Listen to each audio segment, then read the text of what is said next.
MBBS in just 16 lakhs. Kyrgyzstan, Central America, Russia, Georgia. Orbit Global Education.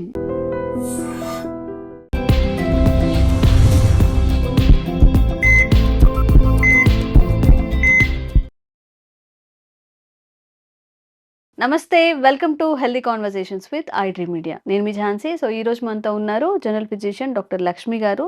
So మీ ఇంట్లో ఎవరికైనా sugar ఉందా? Sugar patients మీ ఇంట్లో ఉన్నారా? పాపం పేషెంట్స్ అనలేము, డయాబెటిక్ కి ఉన్న వాళ్ళు ఉంటే, అరే మాకు తెలీదు, ముందుగా తెలిసినట్లయితే ఈ లైఫ్ స్టైల్ని మేము కూడా హ్యాబిటేట్ చేసుకొని కొంచెం షుగర్ కంట్రోల్లో ఉంచుకునే వాళ్ళము అనే వాళ్ళందరికీ కూడా ఈరోజు చెప్పే టాపిక్ చాలా యూస్ఫుల్ అవుతుంది. తప్పకుండా వీడియో చివరి వరకు చూసే ప్రయత్నం చేయండి. నమస్తే మ్యామ్. నమస్తే అమ్మా. సో షుగర్ హ్మ్. ఇప్పుడు ఒక 10-15 ఇయర్స్ లేదా ఒక 20 ఇయర్స్ బ్యాక్ షుగర్ అంటే 30 అబోవ్ తర్వాతనో 40 అబోవ్ తర్వాతనో వాళ్ళ జీవన విధానాన్ని బట్టి వచ్చుండేది.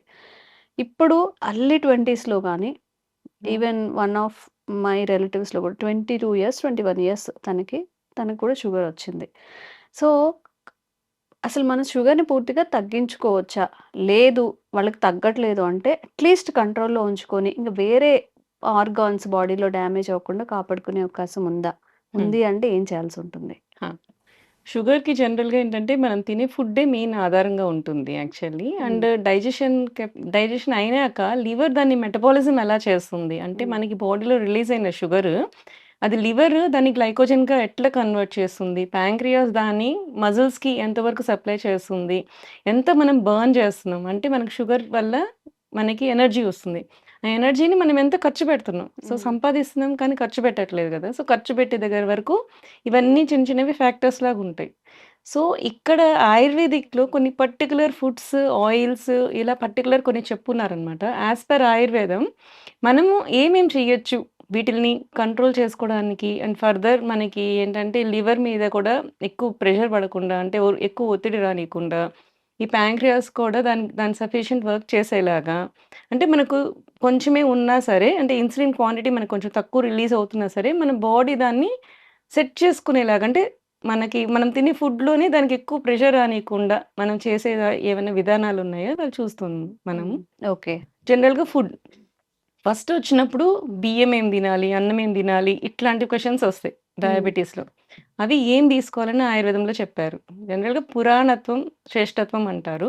సో, అన్నం తీసుకునేటప్పుడు పాత బియ్యం మాత్రమే యూజ్ చేయాలి. పాత బియ్యం అంటే ఎంత పాత ఉండాలి అనే దానికి సంవత్సరం అని చెప్పి పర్టిక్యులర్‌గా కూడా చెప్తారనమాట. ఒక సంవత్సరం పాటు మనకి ఆగిన బియ్యము బెస్ట్ బియ్యం అని చెప్పి చెప్తారు. దానికేంటంటే ప్రాసెస్ అయ్యే కొద్దీ దాంట్లో ఉన్న ఈ క్విక్ రిలీజ్ ఆఫ్ షుగర్స్ అనేవి తగ్గుతాయన్నమాట. So, okay.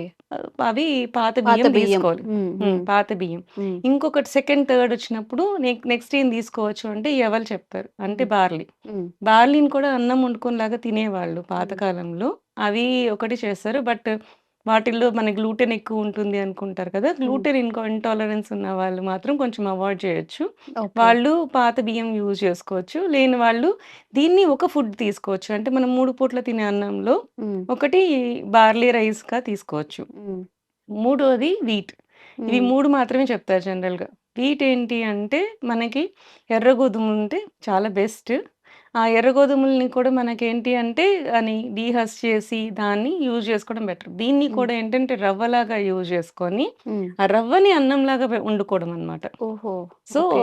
ఇలా యూజ్ ఆ చేసుకోవడం. పొట్టుతో సహా ఆ! అంటే మామూలుగా కొంచెం పై పాలు. మరీ ఫుల్ పొట్టు కాదు. పైన ఒక లేయర్ ఆఫ్ పొట్టు తీసేసి, దాన్ని మనకి వీట్ రవ్వ దొరుకుతది బయట మనకి. ఆ వీట్ రవ్వ తీసుకొని దాంతో రైస్ చేసుకొని వండుకోవడం. మన గోధుమలుంటాయి కదా! దాన్ని ఒక పాలిష్ చేసుకొని, ఆ ఒక పాలిష్ చేసిన దాన్ని మనకి పౌడర్ లాగా అంటే మనకి వీట్ రవ్వ దొరుకుతది బయట. మనకి బన్సీ రవ్వ అని చెప్పి. సో, ఆ వీట్ రవ్వని అది రైస్‌గా అన్నంలాగా వండుకొని తినడం ఒక పద్ధతి. అండ్ మన సైడు మనము ఎక్కువ యూజ్ చేయం గానీ, కేరళ అటు సైడు, తమిళనాడు అటు సైడ్ ఎక్కువ మట్టా రైస్ అని చెప్పి రెడ్ రైస్ ఎక్కువ వాడతారు. సో, రెడ్ రైస్‌లో కూడా మనకి తక్కువ గ్లూకోజ్ రిలీజింగ్ కెపాసిటీ ఉంటదనమాట. సో, ఆ రెడ్ రైస్ కూడా మంచిదనమాట. ఓకే. అంటే ఒకటే టైప్ ఆఫ్ ఫుడ్ కాకుండా ఒకరోజు రైస్, ఒకరోజు ఈ బార్లీ రైస్, ఒకరోజు వీట్ రైస్, ఒక పూట ఒక రైస్ అట్లా చేసుకోవచ్చు. మిల్లెట్స్ కూడా యూజ్ చేసుకోవచ్చు. వీటితో పాటు ఇలా యూజ్ చేసుకోవచ్చు. అంటే మిల్లెట్ మనకు నానబెట్టడం అనేది ఒకటి మెయిన్ ప్రాబ్లమ్ అది. అది నైట్ పెట్టేసుకొని నైట్ నానబెట్టాల్సి మార్నింగ్ వస్తది. వండుకోవచ్చు. ఉడుకోవాల్సి వస్తది. హ్మ్. ఒకవేళ మనం మిస్ చేసినప్పుడు సో, హ్మ్. ఇవి మిల్లెట్స్‌ని మనం మిస్ చేసేసాము. హ్మ్. సో, మనకి వెంటనే కావాలి అనుకున్నప్పుడు నెక్స్ట్ ఏంటి ఆల్టర్‌నేట్ ఆప్షన్స్ అన్నప్పుడు వీటిల్ని మనం యూజ్ చేసుకోవచ్చనమాట. హ్మ్. Red rice and wheat, barley ఈటిలిని కూడా మనం యూజ్ చేసుకోవచ్చు. వీటిని మనకి ఎక్కువ నానబెట్టాల్సిన అవసరం ఉండదు. యూజ్ చేసుకోవచ్చనమాట. ఇవి. నెక్స్ట్ వచ్చినప్పుడు వెజిటబుల్స్ చూద్దాం. ఏం వెజిటబుల్స్ మనకి యాస్ పర్ ఆయుర్వేదంలో బెస్ట్ చెప్పారు అనేది. సో, తిక్త శాకం అని చెప్తారు హ్మ్. జనరల్‌గా. హ్మ్. తిక్త శాకం అంటే చేదుగా ఉన్నవి, కొంచెం చేదుగా ఉన్నవి చాలా బెస్ట్ అని చెప్తారనమాట యాస్ పర్ ఆయుర్వేద. దీంట్లో పటోల అంటే పొట్లకాయ. మనకు కాకరకాయ ఒకటే తెలుసు కానీ పొట్లకాయ కూడా చాలా మంచిది. పొట్లకాయ, కాకరకాయ, సొరకాయ, బీరకాయ ఈ టైప్ ఆఫ్ వాటరీ వెజిటబుల్స్‌ని మనము ఎక్కువగా యూజ్ చేస్తే ఫైబర్ అనేది ఉంటుంది. మంచిగా ఉంటుంది. వాటరీ వెజిటబుల్స్ కాబట్టి మనకి హై గ్లైసెమిక్ ఇండెక్స్ అనేది రాదనమాట. సో, ఇవన్నీ కూడా దాంట్లో ఇంట్రొడ్యూస్ చేసుకోవచ్చు. హ్మ్. కూరలుగా యూజ్ చేసుకున్నప్పుడు ఇవి. ఇది కాకుండా ప్రసాతిక అంటారు. అంటే చిక్కుడుగాయ.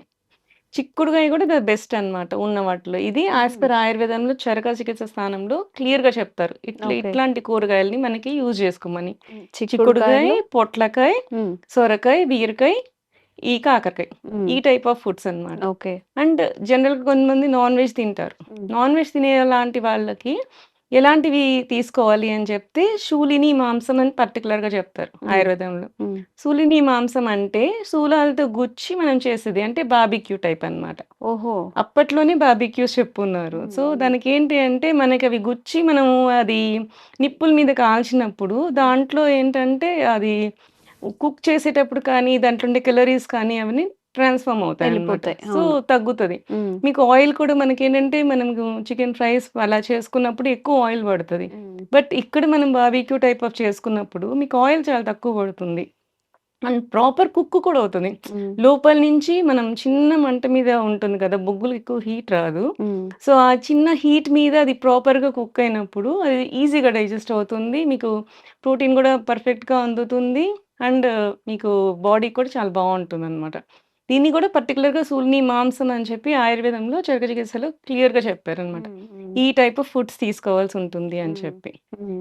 నెక్స్ట్ కూరగాయలు అయిపోయినాయి కదా! నెక్స్ట్ కమ్ టు ఆయిల్స్ అన్నమాట. హ్మ్. ఆయిల్స్‌లో ఏ కైండ్ ఆఫ్ ఆయిల్స్ మనం తీసుకోవాలి. ఓకే. దీంట్లో కూడా పర్టిక్యులర్ 2 ఆయిల్స్ చెప్తారు. హ్మ్. ప్రేమేహం తు అతసి సర్షప తైలం చ తై హ్మ్. సర్షప తైల యుక్తాని అని చెప్పి. హ్మ్. అతసి తైలం అంటే flax seed oil. Okay. And సర్షప తైలం ఫ్లాక్స్ అంటే సీడ్ ఆయిల్ వంటలకి వాడుకోవచ్చా మ్యామ్? ఫ్లాక్స్ చెప్తాను. ఆ! Flax okay. Seed oil and సర్షప తైలం. హ్మ్. సర్షప తైలం అంటే మనకి ఆవ నూనె. హ్మ్. ఆవాలతో చేసే నూనె. హ్మ్. ఈ ఆవాలతో చేసిన నూనె మనకి డీప్ ఫ్రైకి పనికిరాదు. అసలు ఆయుర్వేదంలో డీప్ ఫ్రైసే ఎక్కువ చెప్పరు. హ్మ్. హ్మ్. సో, మనం ఎప్పుడైనా సరే షాలో ఫ్రైసే ఎవరికైనా సరే డయాబెటిక్ కానీ, ఒబేస్ కానీ వీళ్ళందరికీ పీసీఓఎస్ కానీ ఏవైనా సరే హ్మ్. షాలో ఫ్రై కుకింగ్ అంటే కొంచెం ఆయిల్ ఏసుకొని, తాలింపేసుకొని వంట చేసుకోవడమే మనకి ఎక్కువుంటుంది. ఓకే. సో, వాటికి వెళ్ళినప్పుడు ఆవ నూనె యూజ్ జేయాలి. హ్మ్. ఈ ఫ్లాక్స్ సీడ్ ఆయిల్ ఎప్పుడు యూజ్ జేయాలి? హ్మ్. ఫ్లాక్స్ సీడ్ ఆయిల్‌ని అసలు మనం వేడి చేయడానికి అవ్వదనమాట. హ్మ్. హ్మ్. జస్ట్ ఒక 2 నిమిషాలు ట్యాంపరింగ్ లాగా అంటే రసం, సాంబార్ చేసేసామనుకోండి, హ్మ్. సాంబార్‌కి ముందుగా మనం తాలింపేసి కూరగాయలు వేస్తాం కదా! అలా కాకుండా కూరగాయలవన్నీ బాయిల్ జేసి సాంబార్ పెట్టేసుకొని లాస్ట్‌లో మనకి తాలింపేస్తాం కదా! అప్పుడు అలాంటి వాటికి కొంచెం ఫ్లాక్స్ సీడ్ ఆయిల్ యూజ్ జేసుకోవచ్చు. దానికి కొంచెం ఘాటుంటుంది. హ్మ్. అలా అలా కాకుండా కూడా మనం డైరెక్ట్‌గా కూడా యూజ్ జేసుకోవచ్చు flax seed oil. Okay. Salads తింటుంటారు.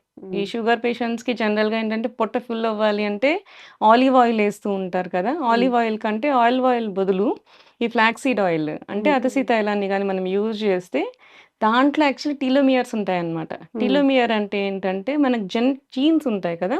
జీన్స్‌కి ఎండ్స్‌కి 2 క్యాప్స్ ఉంటాయన్నమాట. హ్మ్. హ్మ్. ఇట్లా క్రాస్ ఎక్స్ షేప్ జీన్స్ ఉంటాయని మనం చూస్తాం కదా! దాని కింద ఉండే క్యాప్స్‌ని టీలోమియర్ అంటారన్నమాట. హ్మ్. వాటిల్ని రక్షించేది అంటే కొంచెం ఏజ్ వచ్చే కొద్దీ అవి ఊడిపోతూ ఉంటాయి. సో, ఊడిపోయే కొద్దీ మనకి ఏజింగ్ వస్తూ ఉంటుందన్నమాట. హ్మ్. ఈ బైండింగ్ కెపాసిటీని మనం పెంచేది ఏంటి అంటే టీలోమియర్స్ అంటారు.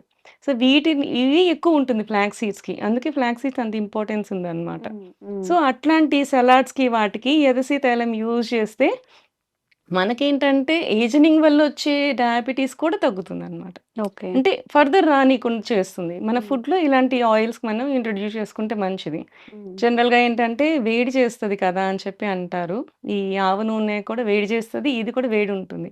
వేడి ఉంటేనే బాడీలో మెటబాలిజం ఎక్కువ ఉంటుంది. హ్మ్. సో, కొంతమందికి ఎవరికైతే వేడి తత్వం ఉందో వాళ్ళు జనరల్‌గా ఇట్లాంటి ఆయిల్స్ యూజ్ చేసినా సరే మజ్జిగని మనము ఇంట్రొడ్యూస్ చేసుకున్నా, బార్లీ జావని ఇంట్రొడ్యూస్ చేసుకున్నా గానీ, అంటే హ్మ్. మధ్యలో అవి వాడుతూ ఉంటే, ఆ వేడి శాతం అనేది తగ్గుతుందనమాట. ఓకే. ఓకే. సో, ఇట్లా హ్మ్. మనకేంది అంటే, మన బాడీ తత్వాన్ని బట్టి ఒకవేళ మనకిది ఇది వాడుతుంటే ఈ ప్రాబ్లమ్స్ వస్తున్నాయి అనుకున్నప్పుడు, దాన్ని కాంపెన్సేట్ చేసుకుంటా పోవాలి అనమాట. ఓకే.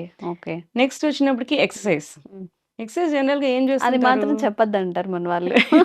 ఎక్సర్సైజ్ జనరల్‌గా అంటే హ్మ్. అందరికి ఈ మధ్య బాగా ఉంది. హ్మ్. స్మార్ట్ వాచ్ పెట్టుకొని మరీ చేస్తున్నారు. హ్మ్. ఇప్పుడసలు మనం చెప్పక్కర్లేదు కొంతమంది చేసేస్తున్నారు కూడా. హ్మ్. హ్మ్. సో, అట్లాంటి వాళ్ళకేందంటే ఒక యాస్ పర్ ఆయుర్వేద ఏం చెప్తారు అంటే, ఒకటే రకం వ్యాయామము రోజు చేయొద్దు అనంటారు. హ్మ్. జనరల్‌గా వ్యాయామ యోగై వివిధై ప్రయోగై అంటారు. హ్మ్. అంటే ఒక టైప్ ఆఫ్ వ్యాయామం అంటే రోజు వాకింగ్ చేస్తున్నారా? సో, కొన్ని రోజులు అయ్యేసరికి మీ బాడీ దానికి అలవాటు పడిపోతది. హ్మ్. సో, దాని తర్వాత ఎక్సెస్ క్యాలరీస్ ఏమి అంటే ఎక్కువ బర్న్ అవ్వదనమాట. ఓకే. సో, నెక్స్ట్ ఏంటంటే మనము వేరే టైప్ ఆఫ్ ఎక్సర్సైజ్ చేయాలి. అంటే స్క్వాటింగ్ అంటే గుంజులు తీయడము. హ్మ్. మనం వినాయక చవితి ఫస్ట్ వినాయకుడి దగ్గరికెళ్తే ఫస్ట్ చేసేదే గుంజులు తీయడం. హ్మ్. అది చేస్తే సగం బాడీ పైనుంచి కింద వరకు సెట్ అయిపోతది. హ్మ్. అట్లా. సో, మార్చుకోవాలి. ఇంట్లో కూర్చొని యోగా చేసుకోవడం, ఎక్సర్సైజ్ చేసుకోవడము అట్లా. ప్రాణాయామాలు చేసుకోవడం ఇవి చూసుకోవాలి. హ్మ్. నెక్స్ట్ పాయింట్‌కొచ్చేసరికి స్ట్రెస్. హ్మ్. ఇప్పుడు స్ట్రెస్ వల్ల కూడా డయాబెటిస్ పెరుగుతది. Stress leads to cortisol, cortisol leads to hormonal imbalances. హ్మ్. జనరల్‌గా అలా వచ్చినప్పుడు కూడా మనకు డయాబెటిస్ వస్తూ ఉంటుంది. సో, హ్మ్. ఇట్లాంటి స్ట్రెస్‌ని మనం కాంపెన్సేట్ చేసుకోవాలి అంటే ధ్యానం చేయడం, మెడిటేట్ చేయడం, ఉన్న అవర్స్‌లోనే ఈవినింగ్ మన టైం కుదుర్చుకొని మరి చేసుకోవడం అన్నమాట. ఇట్లాంటివి చేస్తూ మనము షుగర్‌ని కంప్లీట్‌గా కంట్రోల్‌లో పెట్టుకోవచ్చు. ఓకే. సో సో, మ్యామ్ జనరల్‌గా మనం ఎంత చేసినా గాని అంటే ఒక ప్రశాంతంగా బాడీ రిలాక్సేషన్ అవ్వడం ఇది కూడా ఇంపార్టెంటే కదా! అవును. సో, దానికి రిలేటెడ్‌గా ఏదైనా స్లీప్ ఉంటుందా? కూడా చాలా ఇంపార్టెంట్ అండి. హ్మ్. స్లీప్ కూడా సరిగ్గా లేకపోతే మళ్ళీ షుగర్ లెవెల్స్ కూడా డిఫరెన్స్ ఒస్తాయి. అవునా? అవును. హ్మ్. ఖచ్చితంగా ఒస్తాయి. జనరల్‌గా ఏంటంటే మనకి ప్రాపర్ స్లీప్ 8 అవర్స్ ఉండాలి. హ్మ్. సో, నాకు 8 అవర్స్ కుదరట్లేదు. హ్మ్. సో, నాకు 6 అవర్సే కుదురుతుంది అనుకున్న వాళ్ళకి జనరల్‌గా ఒక స్టడీ ఉందన్నమాట. Hmm. So, 1 hour of night sleep is equal to half an hour of morning sleep.